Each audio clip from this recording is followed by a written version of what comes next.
me laugh every time. So you guys put your hands together for Jason Nelson. Telling jokes, no material shit. He just go off the top of his dome, man, motherfucker. What? Yeah. He's not a comic. He's more of a life story spit. Man, this is his event, Mr. Focus on the Funny himself. What is the company name? Focus on the Funny LLC is gonna be something. What's up, y'all? This is Jason Nelson. Man, today is a great day. I find myself being excessively or extremely inspired. Now, in all transparency, I was diagnosed with bipolar and anxiety. I struggle with alcohol abuse. Now, personally, I know I'm doing better, but when I have my moments, I have my moments. But that's okay. I stay committed to the process of doing better. Sometimes I have to catch myself from having like manic episodes or moments. You know, they come in spurts.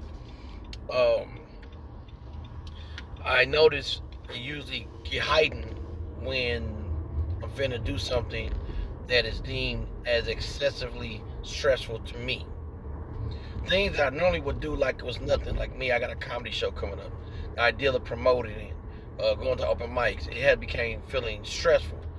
You know, my anxiety has gone up about it.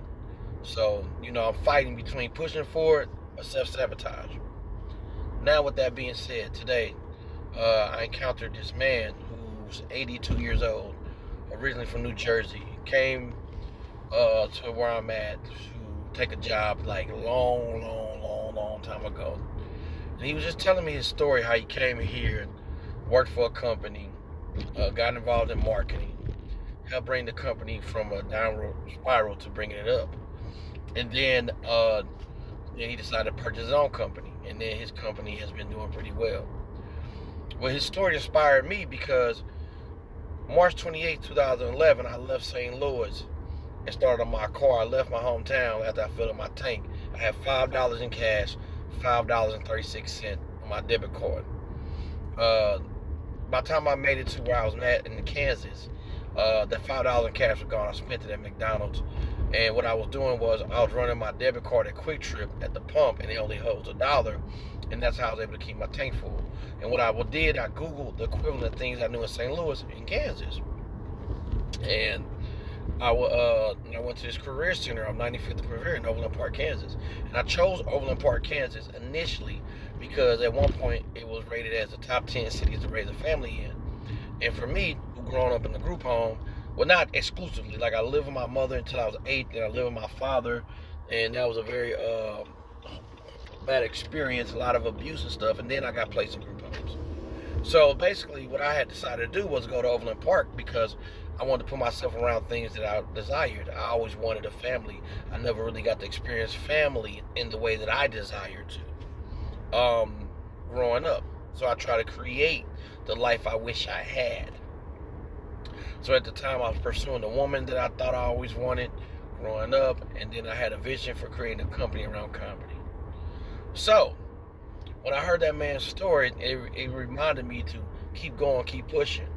Because as some of you all know, this time last year, I was fresh out of the hospital because I had checked myself in. I called the 988 number because I felt like as if I was having a crisis. A police officer came to my home with a social worker, and I was escorted quietly to the hospital where I checked myself in for a while. And while I was there, I was able to learn about my diagnosis and how that affects my day-to-day life and my circumstances, my behaviors. Because I had gone through what was deemed traumatic experience for me. And throughout the last maybe 6-7 years, plus the unresolved childhood traumas.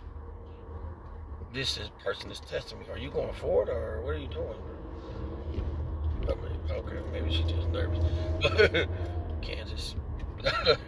But the thing is, I faced whatever it is I had head on.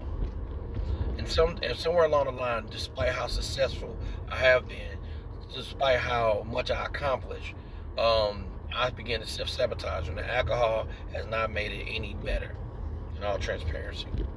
So you're like, okay, Jason, where are we going with this? It's almost 5 minutes in. Yes, it is. So I wanted to say that to say this is that I slowly but surely been staying committed to the process of being better. It started off intentionally about 2 years ago. Well, 2021, so maybe almost 3 years ago, when I prayed to God and asked God for a new start. And then it seemed like things got worse. You know, I lost my vehicle, I lost income, I lost friendships and connections and resources. And some things I gave up because of my choices, the way that I handled things and the way I was doing stuff, because I was operating out so much pain and hurt at that time. So each year, I guess I was getting better even when it looked worse. Ooh. Yes. So when my first wife died, that had hurt me. But I felt conflicted. I was still angry with her, upset about some stuff. I was angry at myself in regards to things I've done and said to her. I did not like her family. I felt judged by them. I felt unfairly criticized. Simultaneously, I can also see things that I've done and said that put me in a certain particular light with them. I guess my issue was like, hey man, I see things y'all do and say, why are you acting like what I do and say is worse? You know? And I held on to that and I carried it with me. Same thing with my second wife. You know, I did not have the best relationship when it came to her sister. Not because I did not want to have a decent relationship with her. It was just her personality and the way that she was and things she had going on. And eventually her energy spilled over into negatively affecting my marriage. Simultaneously, probably could have been things I could have done differently, you know, whatever the case is. So let's just keep it there. Either way, I start taking those failures in my marriages and I start applying them everywhere I went. I start taking betrayal to every person I went to. I did that. So 2022, I was blessed with the opportunity to start going to therapy once I completed this 6-week program in St. Louis called the Father and Family Support Center, where I was able to meet a guy who goes by the name of Dr. Rob McClish. Awesome individual. For me, it was nice. He's a black man, a couple years older than me, who had been through some similar stuff. And he helped me to start unpacking all of the things I've held on to for years.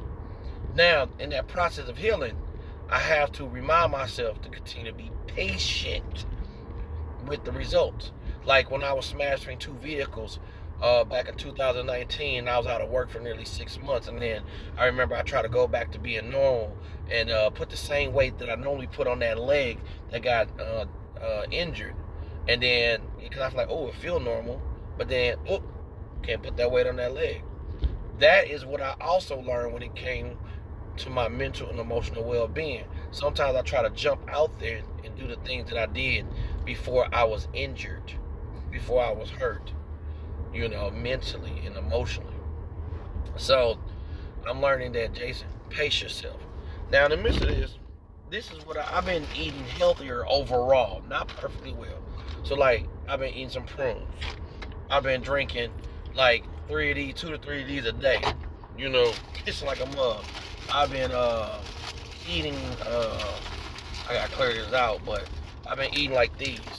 Got like pumpkin seeds in it, cranberries, and, you know, some different type of nuts, sunflower seeds. You know, all natural too, like no salt, added sugar, or nothing. And I've been drinking water. I've still been drinking alcohol at nighttime. That has been my coping mechanism, my go-to, because I'd be bored, lonely, whatever. I'm not saying it's justifiable. I'm telling you what usually triggers it is because I'm prolonging me going home alone at that time. You know what I'm saying? But I understand it. You know, that's why I've been going to the gym more, incorporating exercise into my day-to-day routine. At least 2 to 3 times a week minimum. So, with that being said, I noticed this morning as I started taking like these prebiotics and probiotics. I started taking them, and I've been eating like the prunes, as well as I've been drinking more water. And when I go out, I've been intentionally choosing things that is more vegetable based. And I noticed this morning I had a good poop. You're like, what? Does that have to do anything? Because as I'm putting better things in, better things are coming out. Yeah. As I'm putting good things in. So another thing I had to do was say, Jason, what did you do that helped you get to where you was at in the first place? I had to go back to listening to positive things. I had to go back to start listening to other people's stories and testimonies on how they got to where they was at, how they succeeded in life.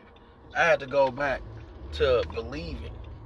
And so I'm still healing because I'm slowly but surely putting better things in my mind, putting things in my body, putting things in my spirit. See, even when the whole Cat Williams interview, which I enjoyed it, I know all these guys talking about it from an entertainment perspective, but all the things that have spawned off of it, and this is not a knock to Cat.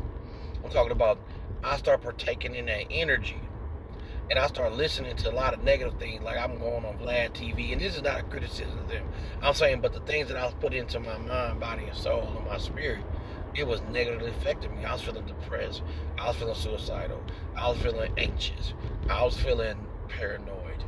And I'm like, one day I decided, like, Jason, your energy's not good. And I did something I hadn't done in a long time.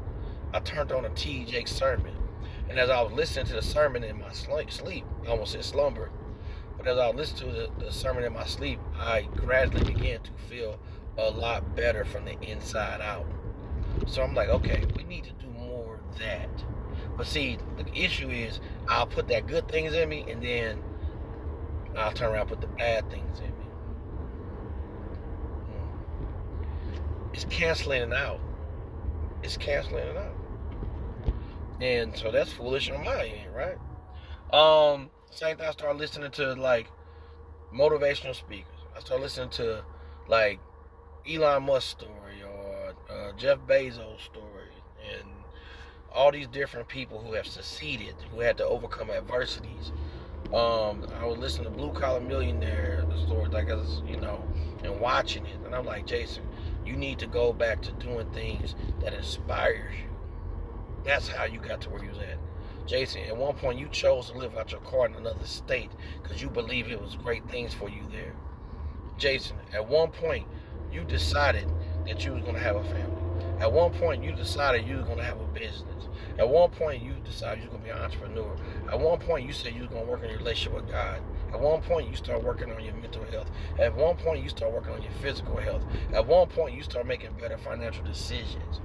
Jason, everything you've gone through is just preparation. It was teaching you things you needed to learn. I had to learn how to go through loss so I know how to win. I had to learn how to take being backstabbed and betrayed so I understand what to look for in a friend. You know, what to look for in a wife. And it's not a criticism to people. I'm talking about just these are lessons I didn't quite understand until I got hit, until I felt the pain. And that pain hurt. But it was necessary for my overall growth and development. So I gotta apologize to God for complaining. You know, that's the truth. So I'm not out here to make no bogus promises, but I'm thankful for who I am and where I'm at the moment. And I'm thankful for God first and foremost for keeping me when I wasn't even trying to be kept. And it wasn't even that long ago. But God is loyal and faithful. I'm reminding myself of the dreams that God gave me, the messages that God gave me. So I'm going to continue to put good things in me so good things can come out. But it's a process. So I want anybody who took the time to watch this, I know it was a very long video, especially for this era, to continue to stay encouraged. And for those that I've hurt while I've been hurting, I want to say I apologize and I'm sorry. Regardless of the reason, regardless. And even if it was just as yesterday, because it was just yesterday. But y'all be safe, be blessed.